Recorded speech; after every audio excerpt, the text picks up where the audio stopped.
All right, so let's talk a little bit about neon. Chemical symbol Ne, atomic number 10, right? It's also the favorite element of Vegas, right? And so the atomic mass is 20.1797, and it's got an electron configuration of 2s2, 2p6. So that makes it a noble gas with a full valence shell. So it barely reacts with anything, right? And so it's chemically inert. Unlike heavier noble gases like xenon, there's no stable neutral neon compounds that exist under normal conditions.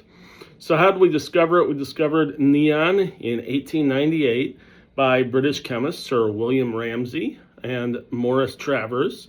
They were working in London. Then they chilled a sample of air until it became a liquid, and then warmed up the liquid and captured the gases that they boiled off.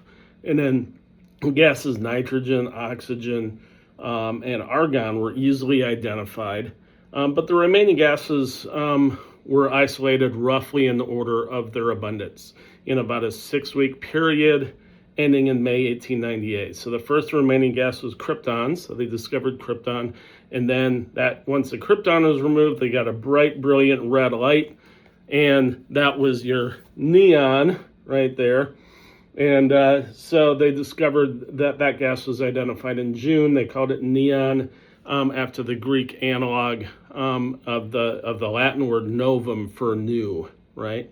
And so neon's actually pretty rare in the Earth's atmosphere. It's only about 0.0018% of the atmosphere, and it's obtained by fractional distillation of liquid air, right? So it's pretty expensive. It does glow bright orange in discharge tubes, and so you pass an electric current, you get that nice bright orange light, which is why it's classic in neon signs. Although, interestingly enough, most neon signs don't actually use neon, because if you want different colors, then you can use things like argon and krypton, and that gives you different colors in those neon signs. So that's kind of interesting there.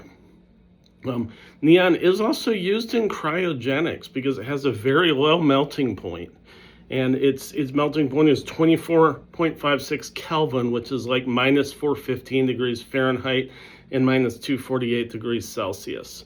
Its boiling point is just slightly higher at about 27 Kelvin, and so liquid neon actually has a higher refrigeration capacity that per unit volume than liquid helium. So that makes it really useful in low temperature applications. So that's neon.